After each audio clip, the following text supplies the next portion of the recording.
TCO Method, the only show focused on helping you massively increase your net operating income. I am Andy McQuade, and thank you so much for joining me for this second episode, right? Second official episode of the TCO Method. Today, we are going to focus on saying the quiet part out loud. And there's a few of them in real estate, right? There's a few of them in construction, but the one I want to talk about is the one that is sort of my pet peeve. And I'm going to apologize in advance again. This is the third actual episode of the TCO Method. First one was a sneak preview. Second one was 2 Cars, No Brains. And this one is going to be focused on saying the quiet part out loud, which should be interesting, but probably won't make me a lot of friends. So with that, we'll get right into it. The quiet part that I want to talk about, that everybody sort of needs to be aware of, is a little complicated, but not really complicated. So I spent the vast majority of my career on the supply side of construction and property management, doing and working with procurement operations for builders and whatever. So I was a sales guy, right? Long story short. And a part of what I noticed in the later part of my career, as I was working more with the operations, maintenance, and management of properties, they had a lot of things that were caused by decisions made years prior. And it was costing money because they decided to pick product or service or whatever, XYZ, during construction or remodeling, renovation, whatever you wanted to call it. And it wasn't necessarily the best fit for the use of that property, right? So there's a lot of talk in modern procurement and purchasing now about highest and best use, most value to the company.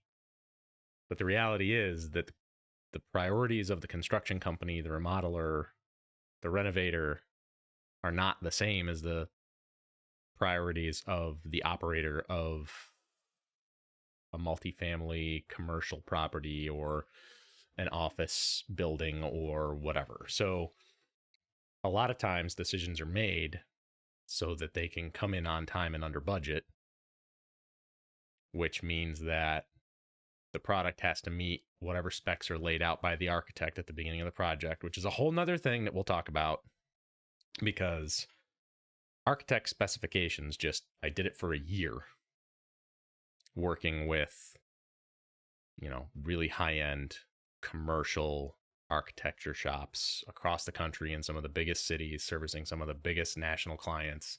And I can tell you right now that the architect is not always in it for the customer or their benefit, and they're not always in it for the tenant and what the best use is going to be for a space. So there's graft, and there's bribery, and there's money that changes hands, and kickbacks, and librarians in some of these huge places that want to get paid to put products into a spec, to put them out for the architects to pick from in the libraries. There's just a lot of very unfortunate things that happen with some of these larger firms that I was completely oblivious to until I actually had a sales team going into these offices and working with some of these places.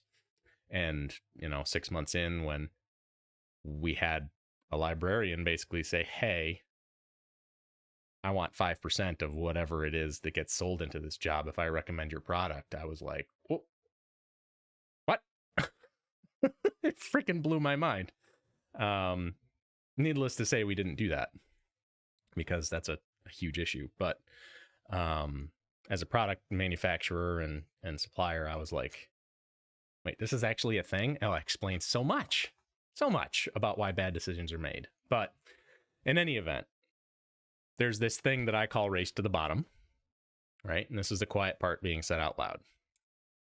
The reality is that the builders and contractors that are working on these projects are interested in a couple of things. Completing it on time and making it look pretty to whatever the customer's expectations are, because that's where most of their headaches come in. The second thing is they want to make sure that it lasts for whatever the duration of the warranty is that they offer. If it's a 1-year warranty, 2-year warranty, 90-day warranty, no warranty, they don't want to own it after whatever the workmanship warranty is that they put on that project. Okay? Which means that your average tenant, and we're talking in multifamily right now, your average tenant is going to stay in a unit for maybe 2 or 3 years. And then you'll get to update and refresh, but you're not going to do a full turn, most likely, unless there's damages, for somewhere in the 5, 7 to 10 year mark. Obviously, the longer you can go without a massive renovation cost on your capital expenditures, the better. But there are certain, we'll call them bones in these units, that don't need to get refreshed every time you go in and update the paint colors and the carpet and the countertops and the cabinets and light fixtures or whatever it is you're doing. So the quiet part out loud is that we literally incentivize the builders and contractors that we hire to do these projects, whether it's new construction, renovation, doesn't matter. We're paying them to put the cheapest junk they can put in that will last for as long as their warranty lasts, and that's it. Unless you specifically give them the exact product choices and selections that they have to use for the project with no substitutions, they will find a way to put a less expensive product in that does the same job, but that helps them come in under budget. Why?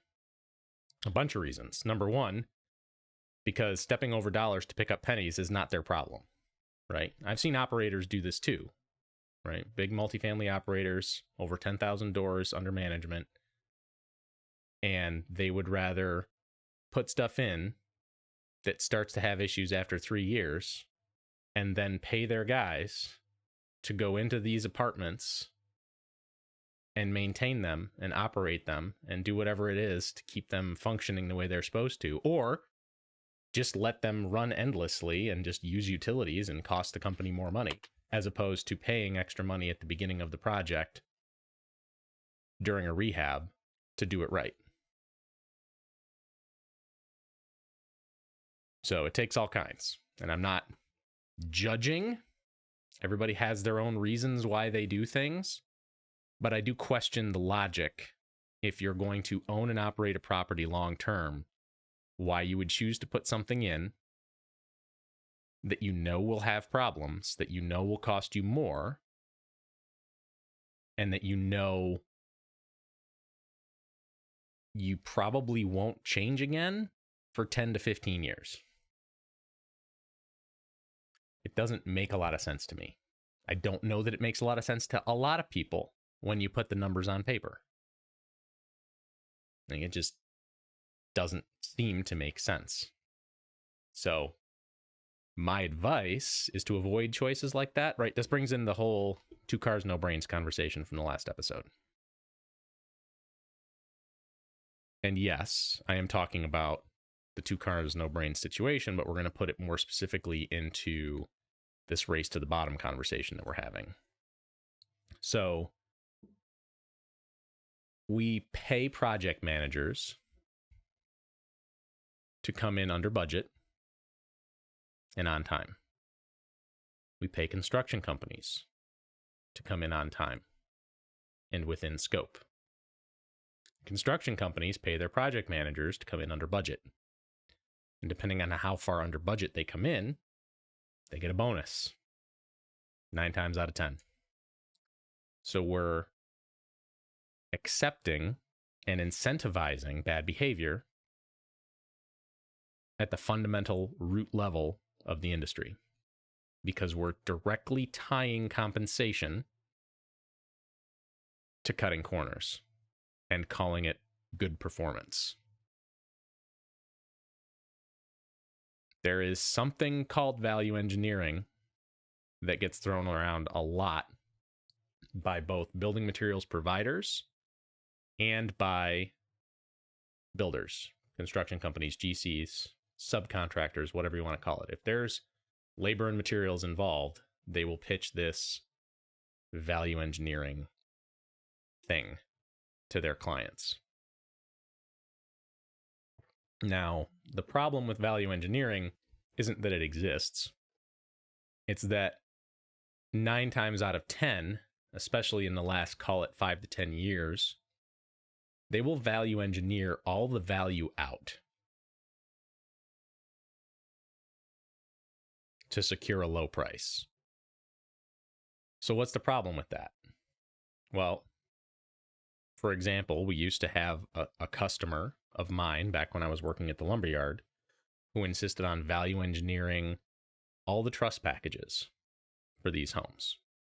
And they're putting 7/16 OSB on the roof, and they would insist that the trusses on the roof would be spaced 2 foot on center and value engineered so that they met code.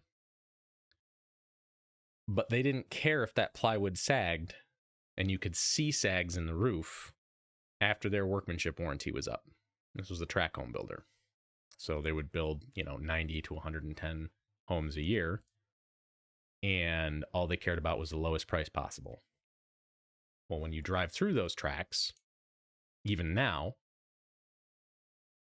you can see every single one of those sheets of plywood has a belly in it.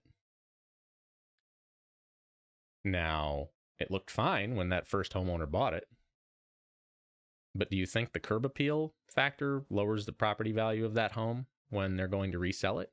Well, right now inventory is so low, would it really affect anything if the roof isn't leaking? Probably not. But when it becomes a buyer's market and sellers are desperate to sell, do you think there would be a concession because the roof is saggy and just looks terrible? I think there probably would be. I'm pretty sure it's actually happened. It's been a while, but I'm pretty sure it's happened.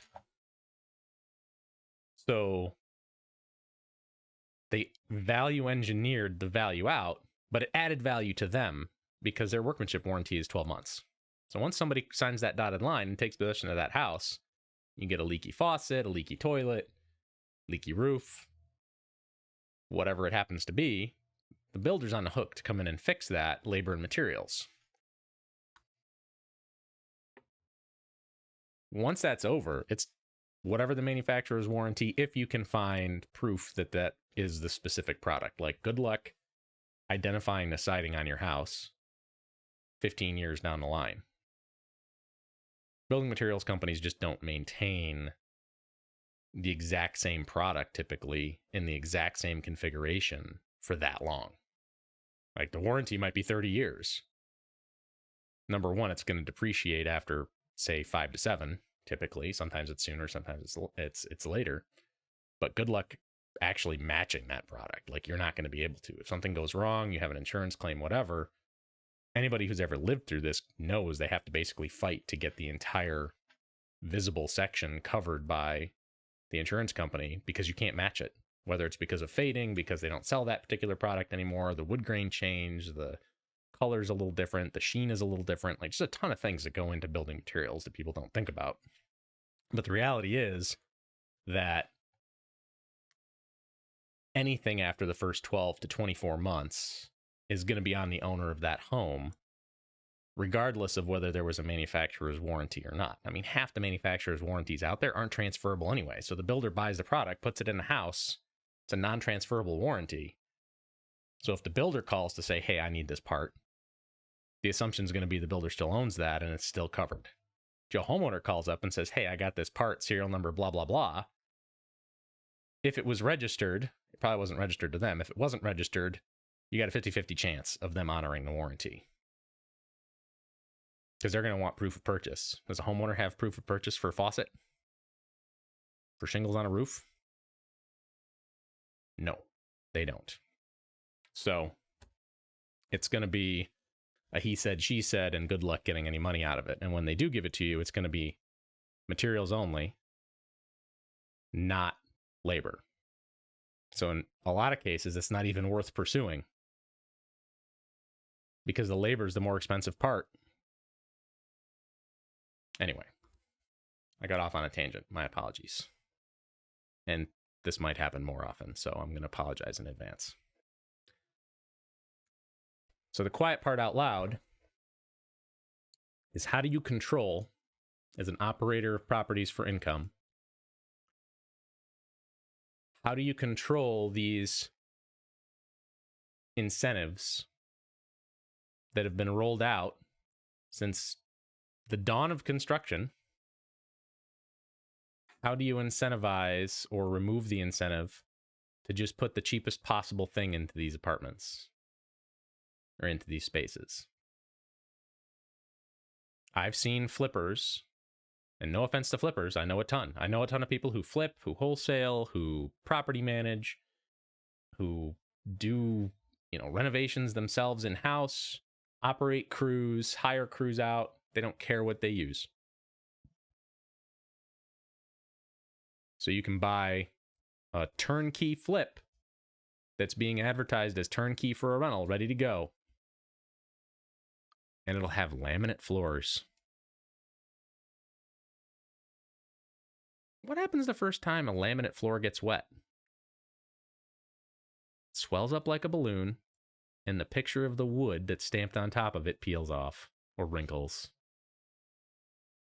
Pushes against the walls, it pushes against, cabinets. It's hot garbage. And yet, in 2023, we still see people using it. Why? Because it's cheaper than a good LVT. And it's definitely cheaper than an engineered hardwood. Well, what's the difference between an engineered hardwood and a laminate? Well, laminate is literally cardboard, pressboard, glued together with a picture of wood grain stuff put on top. It may be actual wood grain. It might be a very thin layer of wood with a finish on it, but 9 times out of 10, it's a printed picture of wood and a pattern and maybe a texture with a coating on top to protect it from wear and tear from physical stuff. But because it's a pre-finished floor, the first time you spill something on it, it leaks down underneath. And then that leak sits on the subfloor and soaks into your flooring, and it makes it swell and fail. Engineered flooring, it's actually a very thick, like 1/4 inch, maybe a little more, of hardwood, slab hardwood, which is then applied using special glues and a lot of force to a very resilient plywood base, not cardboard. And even though it may be a pre-finished product, sometimes it can come unfinished, so you can put a finish coat on top of it. But anyway, long story short, they're apples and oranges. So I'm not talking about engineered hardwood. I'm talking about laminate junk, cardboard, pressboard. And it's the same thing with, MDF base, MDF shoe. The biggest difference is that typically your baseboards and your trim in your house that are going to be MDF aren't going to get direct exposure to water spills because they're not laying flat on your floor.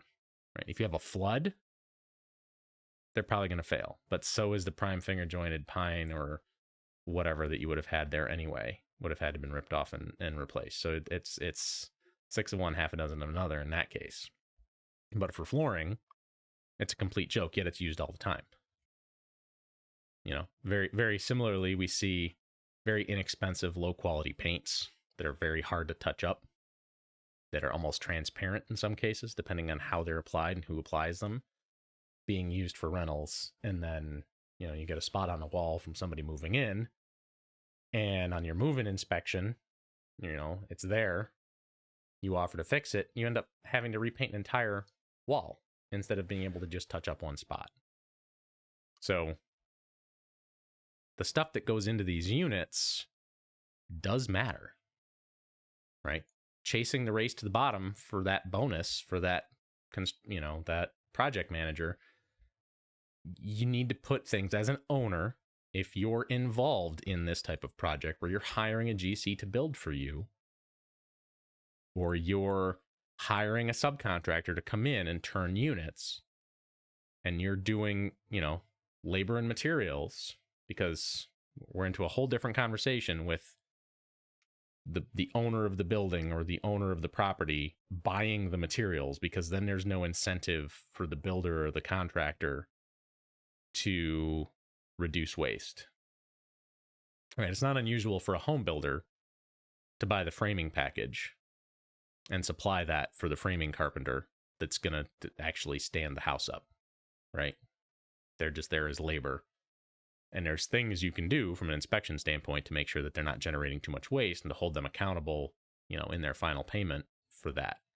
How do you hold somebody accountable when stuff starts failing that they bought 3, 4, 5, 6 years ago? And it's failing, extremely prematurely because it's the wrong product or a inferior product to what could have been used, that should have been used, right? You can do a specification sheet that spells out exactly what the products are. Builders and contractors hate that because they can't use the supply chain and the vendors and the relationships that they've already got in place unless that product is available everywhere. And if you do or equivalent in the specification, that means that they get to shop around, and the definition of or equivalent changes drastically, because just because there's a product out there that works for a purpose and looks similar doesn't mean that it performs long term in the same way. You can buy product A and use it, and it'll work for 4 years, and then it has a catastrophic failure that requires repairs or maintenance or costs extra money to operate in utilities or water or sewer or whatever. Or you can have the better product that costs more, that is a stable product for 5, 10, 15 years, depending on what it is, and it looks the same and just costs a little bit more at the beginning of the project. But we're incentivizing bad behavior by paying people bonuses based on the race to the bottom. And it's a super widespread problem because you'll see this whole RFP, RFQ soliciting bids. I want 3 GCs and 3 subcontractors and 3 material bids. And there's no ifs, ands, or buts when it comes to relationship, to value, to partnering and innovating with your vendors. We just need to get this job and be cheaper than everybody else. And if our service is terrible, oh well, they got what they paid for. There's not enough margin in there for us to babysit this project. We're going to drop ship stuff, and it's going to get there when it gets there. And if they don't like it, oh well. And the worst part is that now COVID, the pandemic, basically gave everybody a pass on logistics and transportation because of the supply chain disruptions that made the news every 30 seconds. And they're still using it today. And while, yes, there are still some supply chain snafus and hiccups that are impacting building materials and construction, a lot of companies now just default to the supply chain issues as the root cause of their lackluster service delivery, when it might be that they're looking to save money, and so they'll get to it when they get to it because it's more affordable to do so than to deliver the same level of customer service they were delivering prior. Right? We see it with these box stores on the building materials side, where over 50% of the employees in a building now are part-time. There's no skin in the game for them. There's no incentive for them to take care of the customer because it's just another part-time job. It's not a career. Some of the stuff is very technical, and it's not something that your average Joe is going to be able to give a good answer to. Like, I love it when I hear people with horror stories from going to a hardware store, a big box store, and being told, something simple like window glazing, old homes, historical homes, use window glazing to keep the window panes in from the outside. Literally heard someone the other day tell a customer that they could just use white caulk.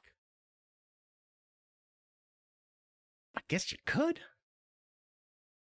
It's probably going to be a bad day in about a year, but yeah, you could probably caulk it, I guess. I don't know. It's the wrong product. The guy didn't even know what window glazing was. Like, they still sell it. It's on the shelf. It's in a different area, but it's there. So just, interesting little tidbits of bad info that comes from having people that do whatever for a living. And it's just another part-time job, and they've never really worked in the industry, or if they did, they swung a hammer for a few years. But you don't need to be a technical genius to swing a hammer. You don't need to know how paint works or what window glazing is. It doesn't qualify you as an expert for those particular things. If you want to tell somebody you work as a framer for 25 years, even on super high-end homes, you want to tell somebody how to frame a house or how to, frame out a window or a door or, do sheathing or any of that kind of stuff, you are probably qualified to do so, even if you were just a laborer, because you have to cut and measure and carry and stack, and you're going to absorb over time how it's supposed to look and what it's supposed to do, and hopefully why you're doing what you're doing. But if you're going to give somebody advice on how to paint a wall, it's like having an electrician replace your faucet on your sink instead of a plumber, right? Like, I don't get it. But anyway, back to the topic. The race to the bottom is probably the worst thing out there for the industry as a whole, because it costs my customers, I've seen it personally for years, and it's part of the reason why I do what I do now, honestly, because it creates a huge amount of construction waste and just all sorts of bad things for the environment. It costs a ton of money to repair and deal with and maintain. And it's, it's a pet peeve of mine, like I said at the beginning of the show, that people are still participating in the race to the bottom. And the only way to change it, the only way I can see to change it, is going to be to stop accepting it as the norm. Right? You can't do labor and materials. We already talked about the risk of loss and theft and all the other stuff. If you're buying materials and not letting the contractor own that part of the process, there's going to be shrink, loss of value, loss of product, loss of time, whatever it may be, if they're not responsible for the product. The only way I can see to fix the problem is to have very specific product specifications with no substitutions allowed in the contract for the actual spec. The problem is that people don't do what I do every day. Even architects and designers have no idea what the useful lifespan or what the maintenance impacts are of those products after they're installed in a unit for its intended purpose. Like, you can have conversations with your architect and your designer about useful life and resilient products. The downside is that the useful life and resilient products that they recommend and know about are the ones that the vendor reps show up and train them on in a lunch and learn, and that are in the libraries and in the UL guides online. They don't actually have firsthand experience with the lifespan of usable products or how it fits into the lifespan of an apartment building, because that's not their job. They're involved in the very front section, this big, little tiny section of time that the project is being built. and then they're done. They're paid when the project is complete, or maybe before, and their involvement ends. Like, they don't even get warranty calls because it's not their problem. All the stuff that they recommend in the library and they put into the designs were approved by the builder and maybe by the customer, depending on exactly how that relationship was set up at the beginning of the project. So the real question is, or I guess the real point is, less than a question, you need to bring products that you know are functional and that have a longer useful life and more resilience to your builder and to the architect to say, this is what you are going to use come hell or high water. And if you don't like it, I will hire someone else to do it. And why is the quiet part out loud? Because it's a gap that's existed since the dawn of time in construction. As long as I've been involved, and I started working in the industry in 1997, and it still exists today. And there's no good answer for it.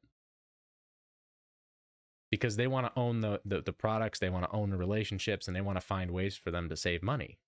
So if you're going to do this and you're going to dictate exactly what gets used and in what way, they're probably going to charge you more money for the inconvenience of having to, basically lose margin in an area where they would get their bonus.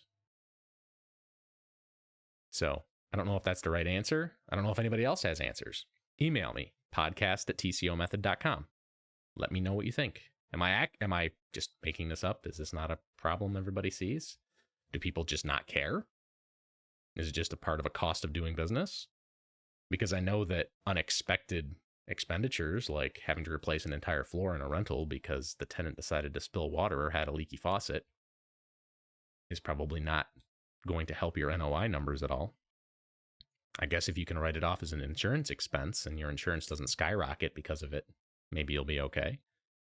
But one way or the other, there's a cost that's going to impact your business from a failure that happens prematurely, whether it's a leaky faucet that costs you extra money on your water and your sewer, whether it's a light fixture that needs to be replaced prematurely because there's no bulbs in it to replace because you, for whatever reason, decided that an integrated LED was the right answer for that project.